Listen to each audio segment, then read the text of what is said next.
All right, I hear that we've got Andrew Rwanda back with us. Andrew Rwanda, thank you for joining. If you can hear me, but I hope the Super Eagles don't misbehave today. Yeah. Thank you very much. Yes, that's the wish for a lot of Nigerians, hoping that they do not misbehave today. But like Ibitayo said, that we shouldn't be saying thank you to Zimbabwe and not do the needful. But should we ever be in this position of wanting favors from other countries before we can actually qualify for a particular tournament? There are some times that these things happen, and then you have to, rely on one or two people to do you favors. But when the draws came out for this particular group, for me, I said it was between Nigeria and South Africa. And based on the pedigree of Nigerian football vis-a-vis with South Africa, I knew it was going to come down to those two teams and what we're able to do away to South Africa. Unfortunately, football is not mathematics. The games we played against Lesotho, the games we played against Rwanda, after 4 games, we've never had a win, just 3 points, and it's not really looking good for Nigeria. For me personally, I was at Qatar 2022, even though Nigeria were not there. It was a very good tournament, but anytime I go for competitions and Nigeria is not there, the total feeling, the total summation of being at the tournament is not always there. So presently, right now, we should not be where we are. And for me, I'm managing my expectations. And I wish to be in the United States, Mexico, and Canada.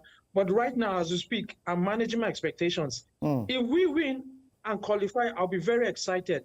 But right now, my mind is basically to watch the game and support the Super Eagles. But I've already had it in the back of my head that Nigeria is not going to qualify. I hope they prove me wrong. But from where I stand right now, it's going to be extremely difficult for Nigeria to qualify. Right. And I think that should be a huge shame, a huge slap on Nigeria that claims to be the giant of Africa, a huge nation like Nigeria, who has players playing in top sides in Europe. You have the likes of Victor Osimhen, Victor Boniface, Ademola Lookman, Alex Iwobi, Calvin Bassey, there's William Ekong, there's Aroko Dari, there's in the midfield position, we've also got notable names in that place. There's Chukwueze, who plays his football over there for AC Milan. Why would Nigeria not even... Don't you think it's a huge shame for us to even find ourselves in this particular position? Yes, absolutely. It's a huge shame. But again, this is another thing I've realized a long time ago. All of these names do not play football. I mean, when you have somebody that is motivated like 120% and you put him against someone who has talent with just 60%, he's obviously going to do much, much better than the person. So when the Eagles come, for some strange reason, it doesn't look as if they really want this. Look at the way Lesotho played. They were very compact. They were playing as much as they can. The last game we played in Uyo, we lost to Rwanda. You could see that the Rwandans actually, they were going for it. They actually wanted it. You could see the way they were going in for the balls. They were burning the grass, as I love to say. Everybody was contesting for every ball, and everybody was putting in much more than you actually think. And anytime they play Nigeria, it is always different. They just want to show that they're actually good players playing against Chukwueze and the rest of them, even though Osimhen has not played any qualifier so far. But the bottom line is that, like I always tell people, yes, we have the players, but do we have the team?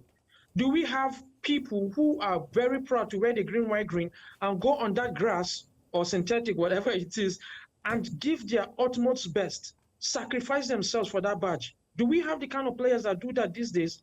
Unfortunately, no. We have very good players, scoring wonderful goals, providing assists and all that at top European clubs, but we do not have a team that you and I can close our eyes and say, look, it's Rwanda, it's Kigali, no wahala, we'll go load them like it used to be before. I knew back in the day, if we're playing teams like Rwanda, I go to sleep. I know there's going to be like a serious bashing.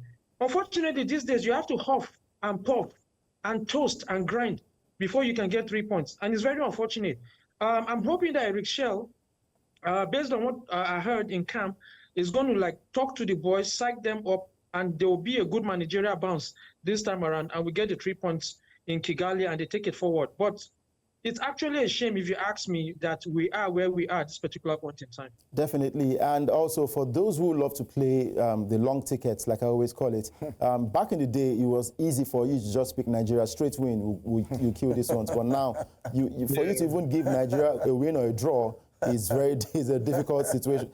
Ibita, do you understand what I'm talking about? Yeah, I mean, okay. it's frustrating. It's very frustrating watching the Super Eagles play, especially if you are old enough to have watched them play in the era where, when they lost, you almost didn't want to eat because you felt that these boys, they gave their all and they didn't deserve to lose. Nowadays, you know, when they lose, you'll be like, well, I was expecting it.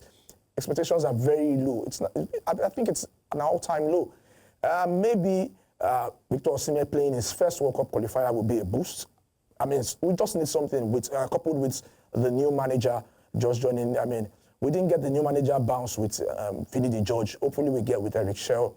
We just need something to show that this is a new Super Eagles, a change. I mean, people were awed by saying Osimhen coming early to camp. Maybe that's the change. Maybe that's where it starts from. But anything. But they first need to show it on the pitch to us. Let us know and see that, okay, actually, it's not what they say. It's it's the action they do on the field before we can actually jump on and root for them like we did in the 94s and 96 and 98s. Right. Andrew, anything short of a win for the Super Eagles of Nigeria would be bad. But now, talking about the win, what would be your supposed scoreline for you to even forgive them for their past, for their disappointing run so far? What would be that scoreline that you would get and you say, okay, yes, I forgive these boys? 1-0, 2-0, 3-1? Udoka, at this particular point in time, I'm a beggar and I do not have a choice. Anything goes. Look, if they get a draw, it could be a win, 1-0, 2-1, 3-2, just get a win. Just get a win and set the ball rolling. At this point, I cannot, you know, this is where we have reached. I know Ibitayo will be laughing, but this is where we have reached as a nation, that you'll be praying for 3 points. You know, before, if they score 2 goals, you will be very angry. How comes they score 2 goals back in the day? But now, if they score 1, 2, you'll be very happy. If they win, you'll be ecstatic. Because, like I said, in 4 games, we have not won any match with Udoka. So at this point, I will take anything. It could be a scrappy 1-0 win. I think I'm going to pop bottles this weekend for my guys if it happens like that. So at this point, I know their choice. Any win they get, a scrappy win. If they like, let it be like, you know, like the way we normally call it, like they'll go in and brush them and get a victory. It should not be sweet. It should not be good. It should not be beautiful to watch. Just get me the 3 points and we'll take it off from there. All right, get you the 3 points and we'll take it off from there. We'll see how it turns out for the Super Eagles of Nigeria, and hopefully they will get all 3 points against Rwanda and come back to finish up the job against Zimbabwe. Then I will look forward to the next set of qualifiers, and maybe Super Eagles will be in a good position to qualify for the World Cup. I say thank you very much, Andrew Rwanda, for joining us today. We look forward to having you again. And our conversation behind the scene, it stays behind the scene. Thank you very much for joining. All right, man. Have a lovely weekend, and I hope to...